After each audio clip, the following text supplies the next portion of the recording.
The verdict was delivered on a Tuesday morning, and no one came to watch an innocent man lose everything. No press, no spectators, just a bailiff checking his watch, a judge who had already decided, and a man named Callum Reeves standing in a gray suit that used to fit him. The gavel came down. The sound was smaller than he expected. Guilty. Not a word, a door closing. He did not look at Raymond Holt. He already knew what Raymond's face looked like in that moment. He had known it would be satisfaction, clean, careful, the kind a man wears when a plan works exactly as designed. Looking would have made it real in a way Callum was not yet prepared to survive. So he looked at the floor. He breathed. He let the room empty around him. Callum Reeves was 42 years old, the former Chief Compliance Officer of Arcadian Financial Group, a mid-sized wealth management firm in Denver, Colorado. He held that title for 9 years. He had never once taken a dollar that was not his. He had flagged irregularities that cost the firm clients and made him enemies before he even understood he was making them. He had turned down 3 separate offers, each framed as a bonus, each one a test he did not know he was being given. He had chosen the harder right over the easier wrong 14 separate times across 9 years, each time without ceremony, each time the way a man carries water because it needed carrying. And it had cost him everything. The charge was securities fraud. The evidence was precise and damning. A series of wire transfers, each just below the reporting threshold, each routed through a subsidiary account bearing Callum's access credentials. The digital fingerprints were his. The timestamps matched his working hours. A forensic investigator had testified with quiet, unhurried authority that the account had been accessed exclusively from devices registered to Callum Reeves. Only one thing was wrong with all of it. Callum had not done it. But by the time his lawyer explained the distance between knowing something and proving it in a courtroom, that distinction had already stopped mattering.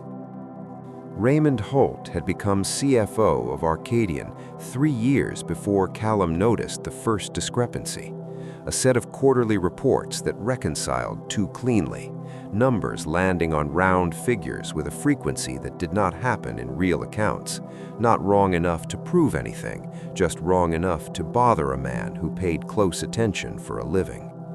Callum started keeping a record, a black-covered composition notebook bought from a pharmacy near his apartment.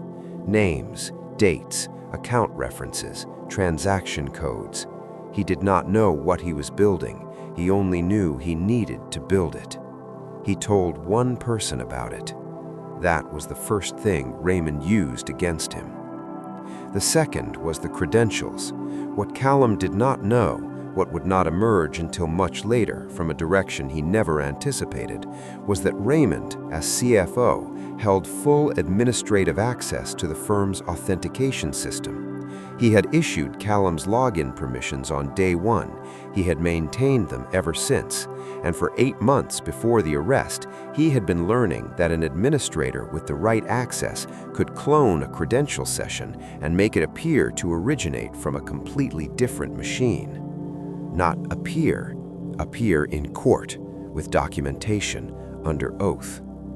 There was one moment Callum returned to again and again in the months that followed. Not the trial, not the sentencing, but a Thursday afternoon 2 years earlier. Raymond had called him into his office, a glass-sided room on the 4th floor with a view of the mountains and a desk chosen to make visitors feel slightly smaller than they were. Raymond set a folder on the desk between them and leaned back in his chair. "A bonus structure," Raymond said, "for the work you've been doing." His voice had that particular warmth, practiced, smooth, the warmth of a man who had studied the effect it produced. "You've earned it, Callum, more than you know." Callum looked at the figure. It was significant. "I appreciate it," Callum said, "but I need to understand what it's tied to." Something moved behind Raymond's eyes, a calculation. "It's tied to loyalty," he said, "nothing more complicated than that."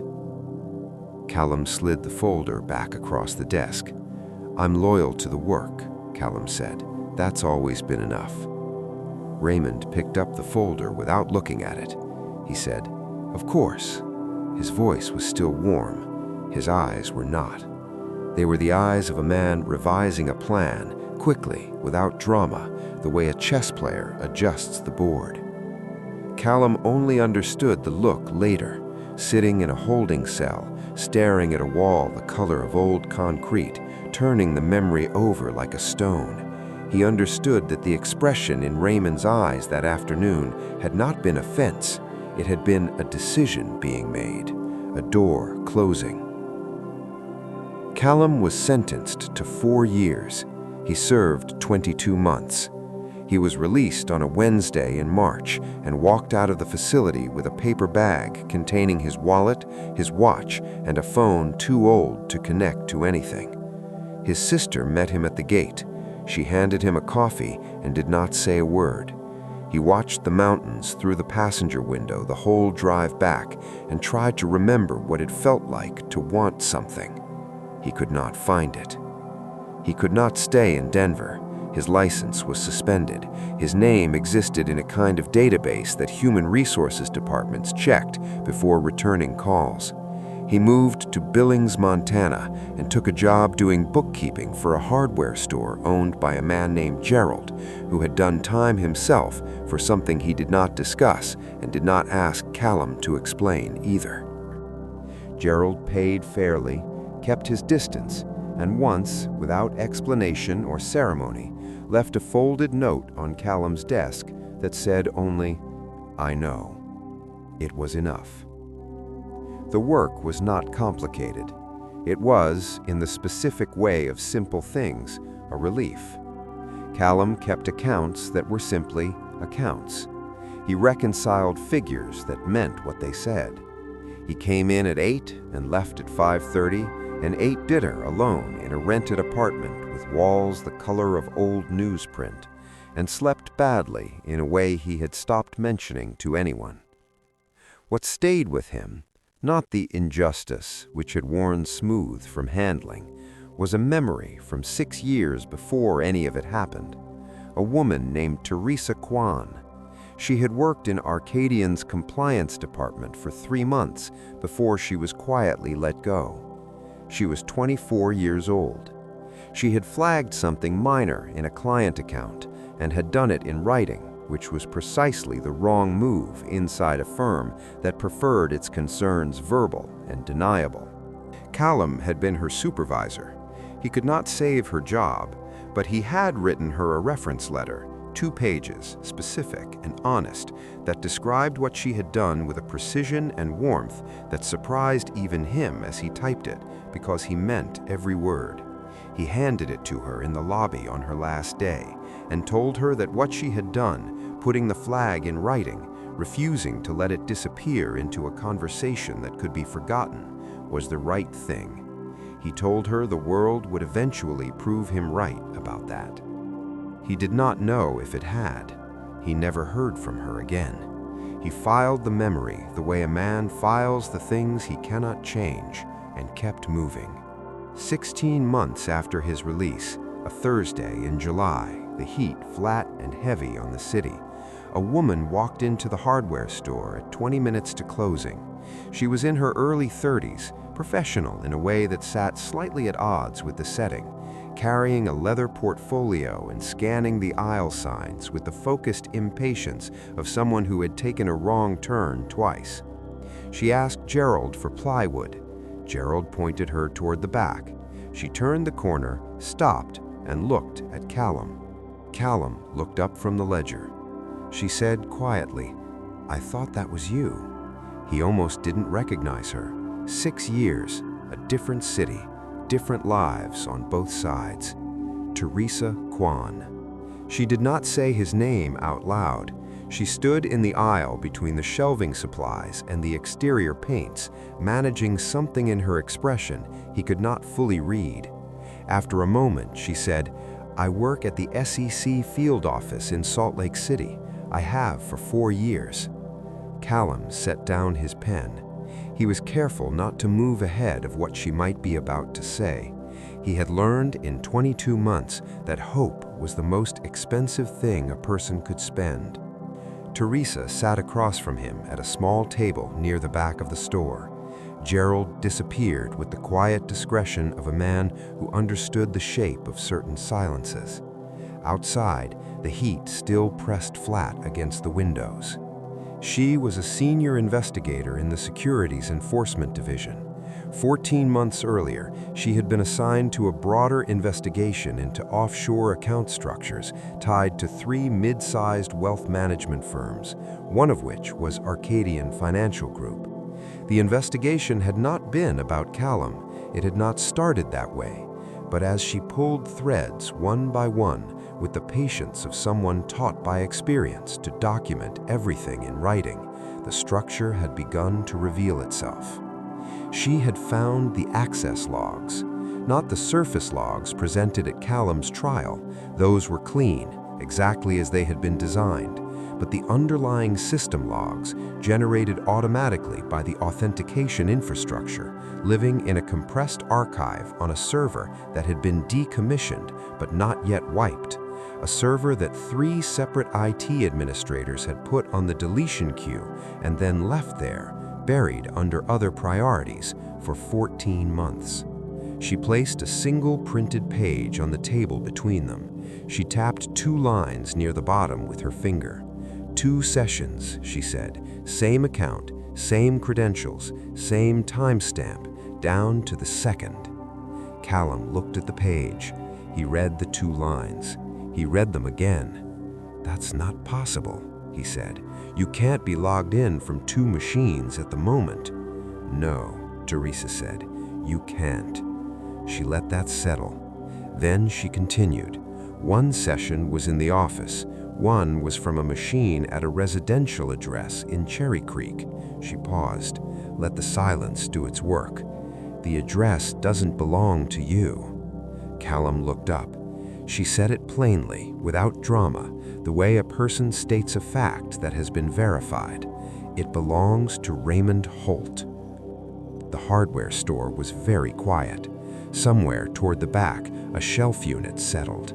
The second hand on the clock above the paint samples kept its pace, indifferent, as though the world had not just shifted on its axis. Callum put both hands flat on the table. He looked at the page. Then he looked at the clock. Then he looked at his hands. He breathed. He did not speak for a long time. When he did, his voice was steady in the way of a man who has learned to build steadiness from the inside out, because nothing on the outside could be trusted to hold. "You documented it," he said. Teresa said, "Yes. Everything. That's what you do." She did not say it like a line, not like a callback. She said it the way a person states a method, plain, almost quiet, carrying no weight at all. And that was exactly where the weight was, in the plainness of it, in the fact that she had learned it from a letter, applied it for 4 years, and it had brought her 7 hours north to a hardware store in Billings, Montana, to hand a man his life back. She had not come for plywood. She found the store through a contact who had found it through the reference letter. She spent 3 weeks verifying everything before she drove the 7 hours, because she was not the kind of person who moved ahead of a fact before it finished arriving. Callum had written about her 6 years earlier, without knowing he was also describing himself. The reopened investigation moved fast. The underlying logs, verified by an independent forensic firm, were unambiguous. 2 simultaneous sessions from 2 different machines. No technical fault explains that. The residential address matched. A second access point in the same archive showed that Raymond had entered Arcadian's internal compliance flagging system twice using Callum's credentials in the 2 weeks before Callum formally raised questions about the quarterly reports. He had known what Callum was building. He had gotten there first. Raymond Holt was arrested on a Thursday morning, taken from a glass-sided office 12 floors above downtown Denver, in a building full of people who pretended not to watch. He walked out between 2 federal agents with his eyes on the floor. He did not speak.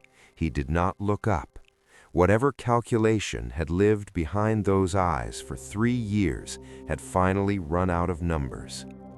The charges were serious: wire fraud, securities fraud, obstruction of justice, falsification of digital evidence. Additional charges pending from the broader offshore investigation Teresa's team had been building before the Arcadian logs surfaced and changed the shape of everything. The composition notebook, the one Callum had kept at home, filled with names and dates and account references, the one the original prosecution entered into evidence as proof of paranoid, retaliatory record-keeping by a man caught in his own wrongdoing, was pulled from the evidence archive and re-examined. Every single entry aligned precisely with the transactions the investigation had now confirmed. He had not been documenting guilt. He had been building, quietly and alone in the dark, without knowing what it would one day become, the exact document that would undo the man who had used it against him. Callum's conviction was vacated 11 months after Teresa walked into the hardware store. No dramatic courtroom scene, a motion, a hearing, a ruling, delivered in a document his lawyer read aloud over the phone, in a voice that had finally stopped trying to manage him. Callum was sitting at his desk in the apartment when he heard it. The walls were still the color of old newsprint.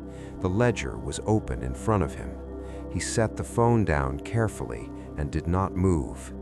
Then he got up and went to the window and watched a man walk a dog in the street below, the dog stopping every 4 feet to investigate something invisible, the man following with the patience of someone who had nowhere else to be and no desire to rush any of it.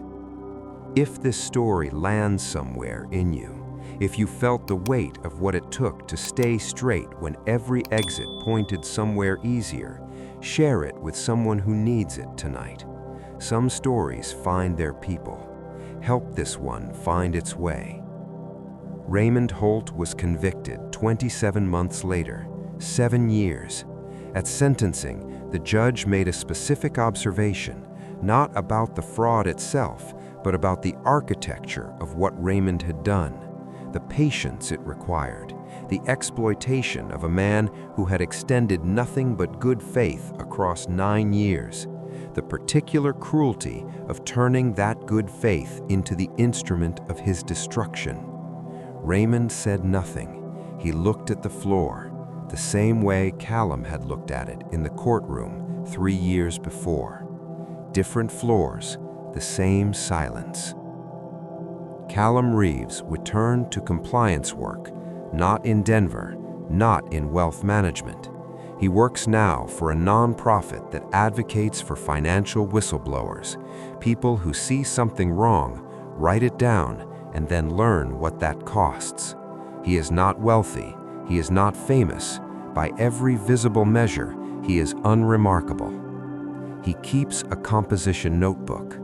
He keeps it because details matter, because someone, somewhere, may need the record he is quietly building, because he has learned, at the kind of cost that does not come with a receipt, that an unseen act of integrity is not the same as an absent one.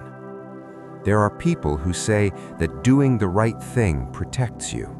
Callum Reeves could tell them that is not always true, that sometimes the path closes, that sometimes the gavel comes down wrong, that the right choice and the safe choice are not the same country, and a person has to decide, alone and without applause, which one they are willing to live in. But he could also tell them this, that a letter he wrote for a 24-year-old woman on her last day, 2 pages, honest and specific, written because it was true and because she deserved to have someone say so, was still working 6 years later, long after he had forgotten writing it, long after it had stopped existing in his mind as anything more than a minor act on an unremarkable afternoon.